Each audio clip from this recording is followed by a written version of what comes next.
এবার নতুন ছবির জন্য কিছু ছবি তুলে শেয়ার দিলেন নায়িকা শবনম ইয়াসমিন বুবলি। জানা গেছে আগামী ঈদে তার দুটি ছবি আসবে। নেটিজনরা বলছেন বুবলিকে প্রমোশনাল কাজ বাদ দিয়ে ছবিতে ফিরে আসা দরকার। আর এরই মধ্যে জানান দিলেন তার সেই নতুন দুটি ছবির কথা।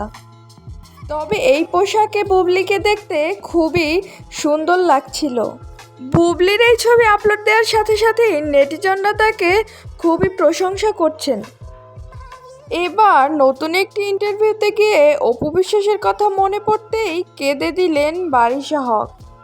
তিনি বললেন, অপু বিশ্বাসদের কথা চোখ বুজলেও মনে পড়ে, চোখ খুললেও মনে পড়ে। তবে বারিশা হকের সাথে অপু বিশ্বাসের সম্পর্কের ফাটল ধরার কারণ গৌতম সাহা ও বুবলি। হঠাৎই বারিশা হক ও গৌতম সাহা অপু বিশ্বাসকে ছেড়ে বুবলিকে নিয়ে কাজ শুরু করায় অপু বিশ্বাস তাদের থেকে পিছিয়ে যায়। এদিকে বারিশা হকের অপু বিশ্বাসের কথা মনে পড়তেই মন খারাপ হয়ে গেল। অন্যদিকে গৌতম সাহাকে একটি ইন্টারভিউতে ডেকে তখন অপু বিশ্বাসের কথা জিজ্ঞেস করায় গৌতম সাহাও কেঁদে দিলেন। তারা দুজন ব্র্যান্ড প্রমোটারই অপু বিশ্বাসের মতো নায়িকা হাতছাড়া হতেই এখন তারা তাদের ভুল বুঝতে পেরেছেন। অন্যদিকে অপু বিশ্বাস সিফাত নুসরাতের সাথে কাজ করে খুবই প্রশংসায় ভাসছেন।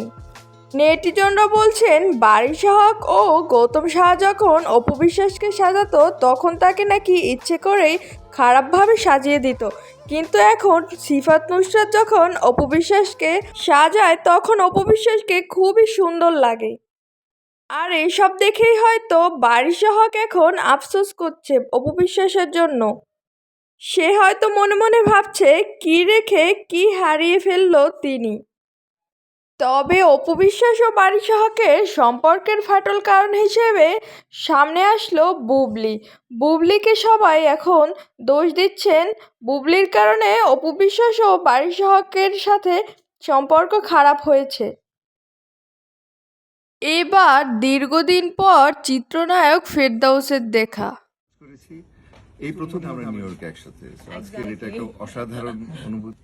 তার সাথে দেখা গেল জনপ্রিয় চিত্রনায়িকা মৌসুমী ও ওপার বাংলার ঋতুপর্ণাকে। তারা তিনজন একসাথে আছে নিউ ইয়র্কে। তবে ঋতুপর্ণা ও মৌসুমীর নিউ ইয়র্কে এই প্রথমবার দেখা। ফেরদৌস জানালেন তারা নাকি একটি ছবি করেছে। আবার মৌসুমীর নাকি ইচ্ছে ছিল তিনজন একসাথে আসার, তা কখনোই হয়নি, কিন্তু এবার তা সম্ভব হয়েছে। এরই মধ্যে সোশ্যাল মিডিয়ায় এই ভিডিও আপলোড করার পরপরই খুব বেশি সাড়া ফেলে দিয়েছে। নেটিজনরা বলাবলি করছেন ফেরদৌস নাকি নিউ ইয়র্কে পালিয়ে গিয়েছে, এবার দেশে আসলে তাকে মজা বুঝাবে। শেখ হাসিনা পালানোর পরেই ফেরদৌসের আর কোনো দেখা মেলেনি বাংলাদেশে। তবে দীর্ঘদিন পরে তাকে দেখা গেল নিউ ইয়র্কে।